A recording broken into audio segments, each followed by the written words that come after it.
লোক দেখানো চলবে না। হজ করেছেন মানুষ দেখবে, হজে গেছেন সেলফি এত উঠান কেন? ওমরায় গেছেন এত সেলফি, 3-4টা মোবাইলের মেমোরি ভর্তি, তারপরে এক্সট্রা মোবাইল 1000 2000 সব ভর্তি করে নিয়েছেন কি জন্যে? কুরবানি করে এত অ্যাডভার্টাইজ কেন? সাংবাদিক সম্মেলন কেন? ইবাদত করতে হলে যা কিছু করবেন কার জন্যে? একমাত্র আল্লাহ সুবহানাহু ওয়া তাআলার জন্যে। লোক দেখানো চলবে না, লোক শোনানো চলবে না, আর দুনিয়ার কোনো স্বার্থ থাকবে না। তখনই ইবাদতটা কি করবে? চাকা জান্নাতের রাস্তায় চলবে, না হলে পাঞ্চার চলিবে না। ইখলাস বুঝে আসছে? ওয়ামা উমিরু ইল্লা লিয়াবুদুল্লাহ মুখলিসিন লাহুদ্দিন। উমিরতু আনা আবুদাল্লাহ মুখলিসান লাহুদ্দিন।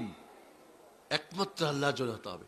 আবু জাহাল হজ করত, আবু লাহাব উমরা করত, উতবা সাইবা কুরবানি আকিকা দিত।